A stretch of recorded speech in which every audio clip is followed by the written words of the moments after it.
कुरान कहता है कि यहूद और नसारा जो हैं वो तुम्हारे दोस्त कभी नहीं हो सकते, नेवर। अब मेरा एक सवाल है आप लोगों से, मुझे बताएं कि बातिल कुव्वतों को अफरादी कुव्वत फराहम करना, बातिल कुव्वतों को ज़मीन फराहम करना, ये सब कुछ दोस्ती के ज़ुमरे में आता है या दुश्मनी के? Why do I ask this question? I ask this in light of the argument जो कि ईरान के डिफेंस के ऊपर क्रिएट किया जाता है। I ask this question because Iran ने जो अपने मिडिल ईस्टर्न मुस्लिम कंट्रीज़ के ऊपर अटैक्स किए, वहाँ की यूएस बेसिस के ऊपर, उसको जब क्रिटिसाइज़ किया जाता है, पाकिस्तान से किया जाता है, अक्रॉस द वर्ल्ड किया जाता है, देयर आर दोज जिनको लगता है कि शायद ये ठीक नहीं था। मेरी बात करें तो मुझे लगता है कि बिल्कुल जस्टिफाइड मूव था।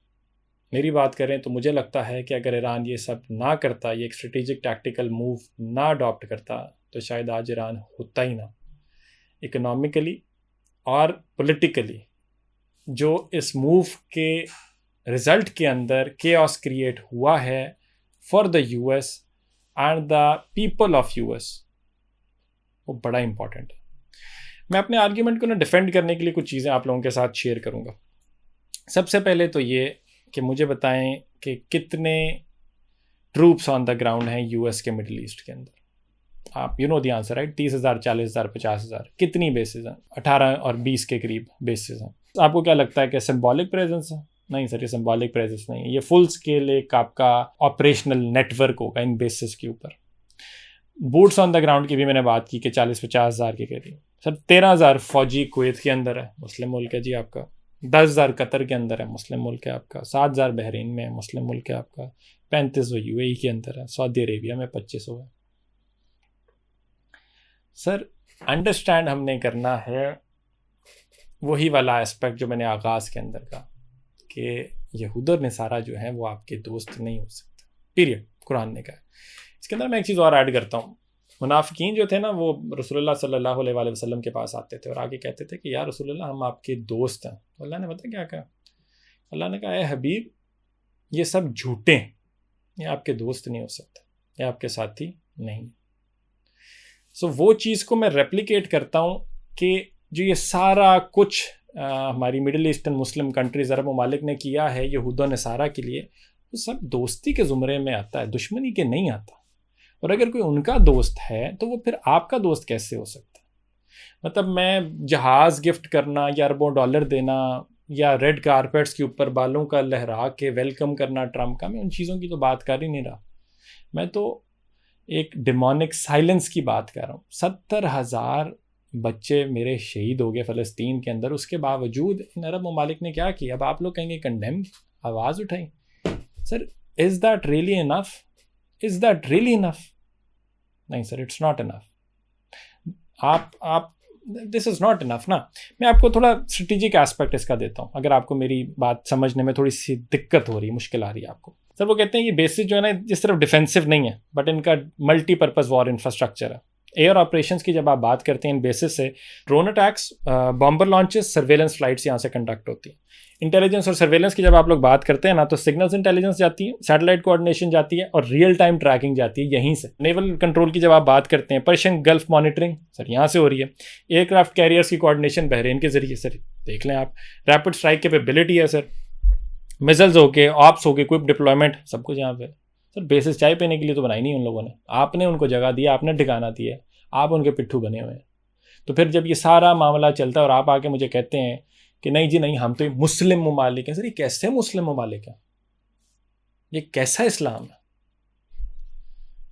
हिपोक्रेसी की भी ना there is a limit, and I think वो लिमिट जो है ये हमारे अरब ममालिक ने ना क्रॉस की है हमेशा से। There is a reason that उम्मत जो है उसका साइलेंस जो है वो बड़ा ही डिसअपॉइंटिंग है। आप लोग कहते हैं कि ईरान जो है वो उम्मत का दिफा नहीं कर रहे, ठीक है, आप ये बयान भी अक्सर लोग देते हैं, ठीक है।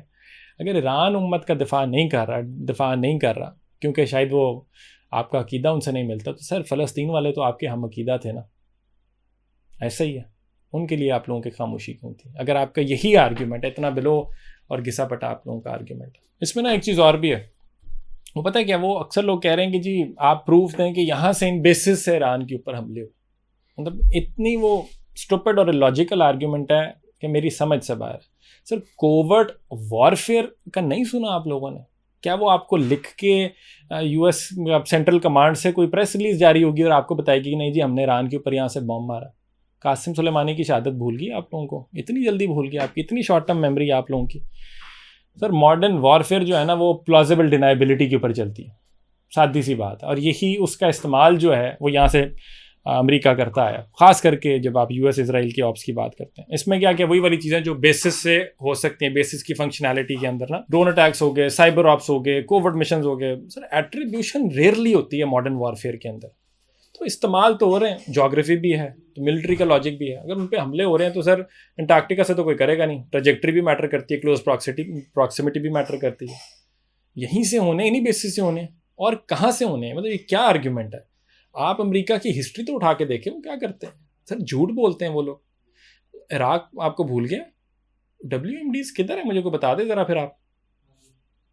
तो समझ अंडरस्टैंड करना है कि ये सारे मामले के अंदर अगर ईरान के ऊपर अमेरिका ने हमला करना था तो यहीं से करना है ना, इसी तरीके से करना है, अनाउंस करके। वो जो वॉर के अंदर जो कुछ वो कर रहा है उसमें तो उसने कुछ भी अचीव नहीं किया ना। मतलब उन्होंने तो, अगलों ने उनका वो जो आपका बहरी बेड़ा है उसको भी तबाह कर दिया, जो कि डोनाल्ड ट्रंप ने माना भी कि 17 हमारे ऊपर एंगल से हमारे ऊपर अटैक हुआ, हर 32 सेकंड में हमें उड़ाना पड़ा जहाज़ डिफेंड करने के लिए, और पायलट्स भाग रहे थे जो हमारे उसके ऊपर थे। जेराल्ड फोर्ड की मैं बात कर रहा हूँ, फिर उसने किया ये। वो क्या था, उसका मसला क्या था कि उसको ले के आए थे जब ईरान के पास, अदरवाइज यहाँ से सुकून से बैठ के बमबारी करते रहते। ओवरऑल समझना, एक मैं एस्पेक्ट ना आपको समझाने की कोशिश करता हूँ। जब यूक्रेन की वॉर हो रही थी ना रशिया के साथ स्टार्ट, तो उसमें मसला क्या था, यूक्रेन नेटो का मेंबर बन रहा था, नेटो के पास क्या न्यूक्लियर वेपन्स है, और वो न्यूक्लियर वेपन्स जो नेटो के थे वो यूक्रेन अपने बॉर्डर पे लाके अगर खड़ा कर देता तो दैट मेंट कि वो प्यूटन के बॉर्डर पे लाके न्यूक्लियर वेपन्स खड़े हो गए थे, जिसके जवाब में उसने रिटेलिएशन की थी। बड़ी लॉजिकल सी मूव थी। अगर आप मेरे बॉर्डर पे लाके न्यूक्लियर खड़े कर दोगे और आप एक्सपेक्ट करोगे कि मैं आप पे ट्रस्ट करूं कि आप इंटरनेशनल नॉर्म्स को, इंटरनेशनल लॉज को ब्रेक नहीं करोगे, वायलेट नहीं करोगे, तो सर आप स्टूपिड सी बात कर रहे हैं ना, ऐसा होता नहीं है। So overall if you ask me, I think जो सिविलियन कैजुअलिटीज़ हो रही हैं वो बड़ी गलत बात है, नहीं होनी चाहिए। बट ईरान की अपनी शहादतें भी देख लें किस नंबर पे गई हुई हैं, लेबनान की देख लें किस नंबर पे गई हुई हैं, फ़लस्तीन में जो क्या होता रहा है वो देख लें, तो वो तो एक ज़्यादती वाली बात है, कोलैटरल डैमेज है। बट आप लोग हैं जिन्होंने लॉज ऑफ वॉर को ब्रेक किया इस दफ़ा भी। इवन डोनाल्ड ट्रंप की अभी आपने कुछ 2-4 दिन पहले की जो धमकी है कि वो उनके पावर ग्रिड को तबाह कर देगा, सर वो अगेन इंटरनेशनल लॉज की वायलेशन आपकी तरफ से होती है, आप ये सारा कुछ करते हैं। तो ईरान अगर दिफा कर रहा है तो आई सपोर्ट दैट। ईरान अगर मुस्लिम उम्मा की जंग लड़ रहा है तो आई सपोर्ट दैट। उसके अंदर अगर कोई शिया सुन्नी तफरीक डालने की कोशिश करता है तो गलत बात है। उसके अंदर अगर इमाम की शहादत है तो वो जितनी अहले तशी के लिए एक सैडनिंग फैक्टर है वो उतना ही अहले सुन्नत के लिए भी है। That's what I believe. Anyway जी, this was my argument to those जिनको लगता है कि ईरान ने मुस्लिम ममालिक पे हमला करके उम्मत के खिलाफ ऐलान जंग की। नहीं सर, ऐसी कोई बात नहीं है। It was a very just move, it was a defensive move, it was a strategic move. और अगर ईरान ऐसा ना करता तो शायद आज ईरान बाकी भी ना होता। Thank you.